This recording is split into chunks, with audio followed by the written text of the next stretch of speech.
This game sucks.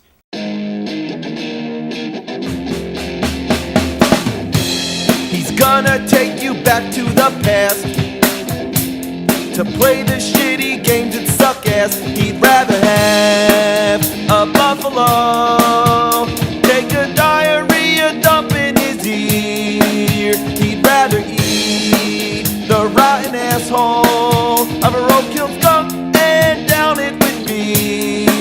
He's the angriest gamer you've ever heard. He's the angry Nintendo nerd. He's the angry Atari Sega nerd. He's the angry video game nerd. There is a game that is said to be even worse than Big Rigs. It is also a driving game, and it's called Desert Bus. It was so unspeakably dreadful that it was canceled before it was ever released. It was one of 6 games included in Penn and Teller's Smoke and Mirrors for the Sega CD. That's right, Penn and Teller were behind this.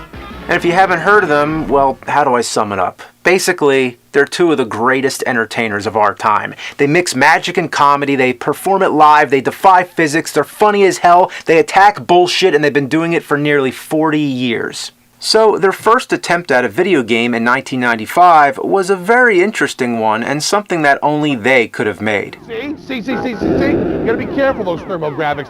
Smoke and Mirrors is like the anti-video game. It's made up of 6 mini-games that exist for no other reason than to play jokes on your friends. Explaining them all in detail would be a disservice for anyone wanting to try them out for themselves. Of course, the game was never released, but prior to its cancellation, it appeared in Sega Visions magazine and even made the front cover. The true reason it was cancelled was because the company, Absolute, went out of business. But like anything, the game found its way onto the internet and has been circulated, people have played it, and it's become sort of a cult hit. It's one of the strangest collections of games you might ever play. There's a traditional side-scroller where you actually play as Penn and Teller themselves. It's insanely frustrating to figure out what you're supposed to do, but it's hilarious just for the idea that they made their in-game characters so useless. There's a part where an enemy magician is throwing straitjackets at you, and you have to bounce them back using an umbrella. Trying to hit this guy is just as much of a trick as anything Penn and Teller have pulled off themselves. The straitjackets always bounce in the wrong direction. Oh, come on, that didn't count. Overall, the whole game is worth it just for the abundance of Penn and Teller clips. Watching these guys, you can't go wrong. Death move, death move, death move, death move, death move, death move. Kill him! Kill him! Kill him! But then there's Desert Bus. How bad could it be? Let's find out.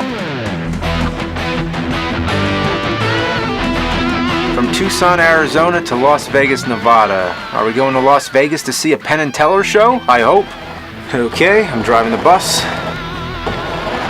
Come on, bus.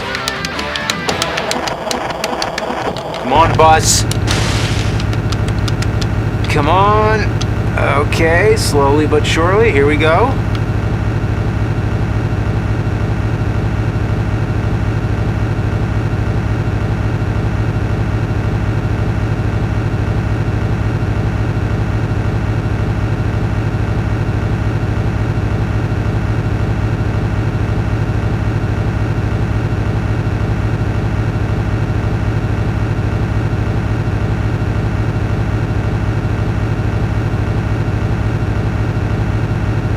This is the game. You drive, drive, and drive. There is nothing out there except road and sand. Occasionally there's a rock or a sign, but that's it. There's no passengers to interact with, no music on the radio, nothing to keep you occupied. The road never turns, there's no other vehicles, there is absolutely nothing. You can open the door with the B button. Basically, it makes a sound effect. That's a little something you can do to entertain yourself. The bus can't go any faster than 45 miles per hour. I don't know why. Maybe Dennis Hopper has a bomb on it or something. So there's no hope of speeding up this test of human attention span. So how long is this trip? It's 360 miles to Las Vegas. At 45 miles per hour, that would mean 8 hours. This is a fucking 8-hour game! Whoever needs to take a road trip when you can simulate the whole experience in real time on your Sega CD? What were they thinking? Well, this time we have an answer. Penn and Teller make it clear right before the game starts that the whole joke was to make a game that's just like real life. Vera simulators. Games stupefyingly like reality. I've read in various interviews with Penn that this was in response to all the controversies at the time about all the hyper-violent video games. So, instead of something imaginary and fun, here's the real-life mundane task of driving a fucking bus for 8 hours! Well, if we're gonna do this, we're gonna need several bathroom breaks. Let's pause it. What? The start button blows the horn. There's no pause. You just have to keep driving. I wonder how many people have pissed their pants while playing this. You can't even stop to get something to eat. The manual, and yes, there is a manual, says no, it's not an oversight. Does your life have a pause control? Oh.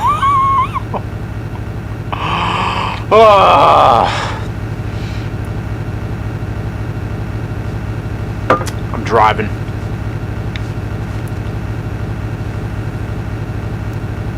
What happens at the end when you get to Las Vegas? Imagine if after the 8 hours you get to play casino games and have fun, and all of a sudden the game becomes awesome. Well, I looked into it. You want to know what happens? You get a point. A point. 1 fucking point! And then you gotta drive all the way back! Every 8 hours a point! Those are the slowest points in video game history! Did Penn and Teller really make this game, or did Andy Warhol rise from the dead? Yeah, you know the Andy Warhol film Empire? It's an 8-hour movie that's nothing but a shot of the Empire State Building. Yeah. Who could ever sit through this? Well, there was going to be prizes. Penn and Teller were actually planning to have a desert bus contest. You send in your score, and the grand prize was a trip on an actual bus from Tucson to Las Vegas. But you'll get to see a show and have a 4-night stay at Bally's. That only begs the question, who has the high score in Desert Bus?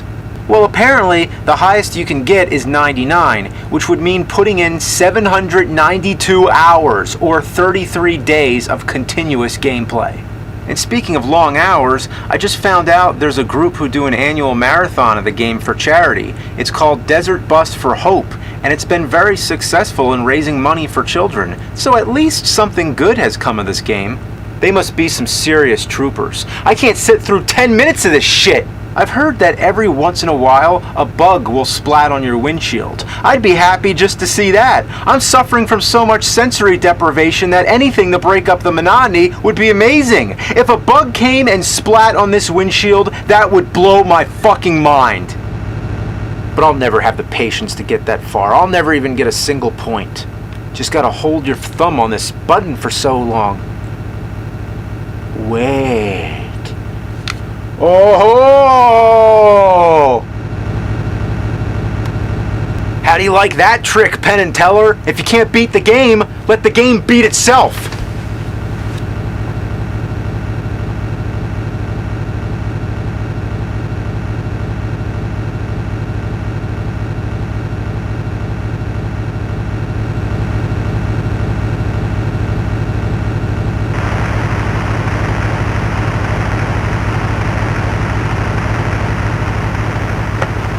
What? The fuck? It's stuck. The bus is stuck in the sand.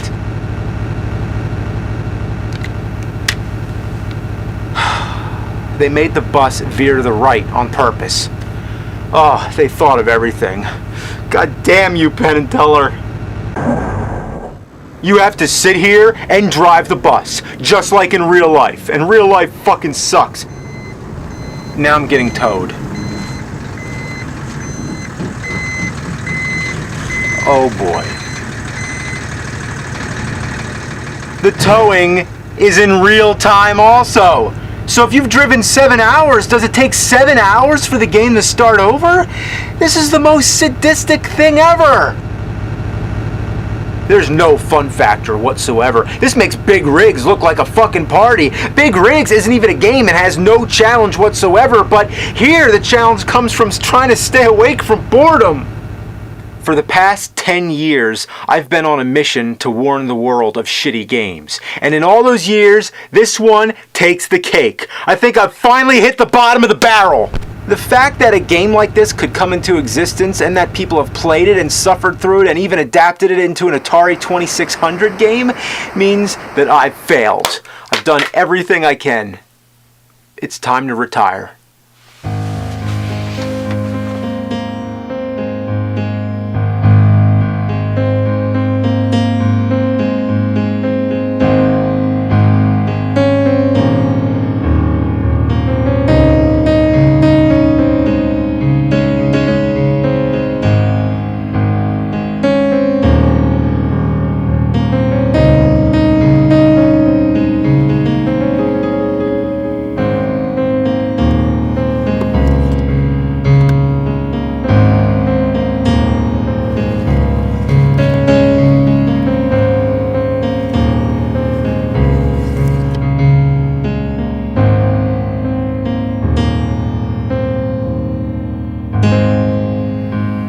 One more, for all time's sake.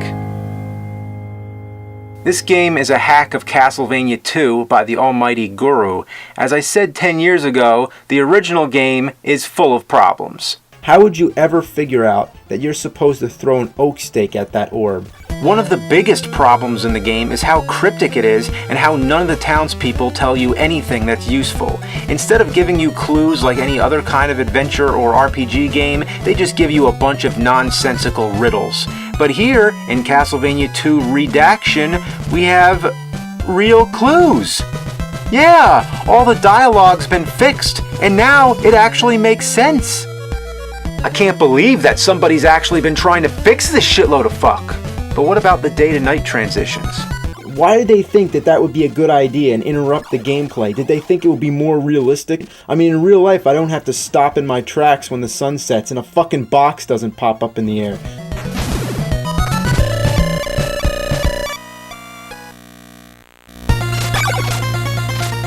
Wow, that was fast. I wish it was that fast in the original game. I wish it didn't happen at all, but hey, that's an improvement. In general, all the text moves a lot faster. I'm really digging the clues. It even tells me stuff I never even knew, like using Dracula's nail to take out blocks. I had no idea you could do that. He doesn't look anything like Dracula. Instead, he looks like a Grim Reaper. Even Dracula's face has been changed.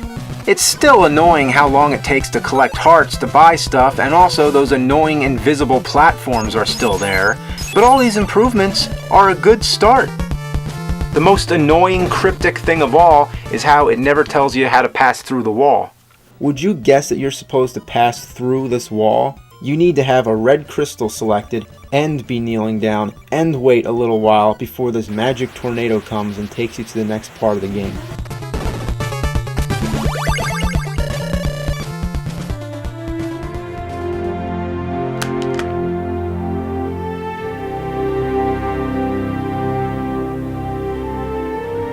I've wanted to see that clue ever since I first played this. I've complained about it. Did my complaints ring a bell? Has the word of the nerd been heard? Have I contributed to how we look back at bad games? I've done it. It's not in vain. There is no retirement. The show must go on. I must continue reviewing shitty games because that's what the world needs. But where do I go from here?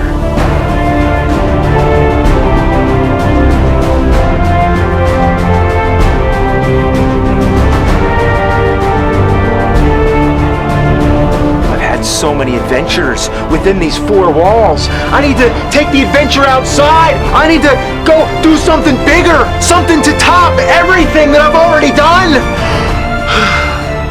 But how do I do that?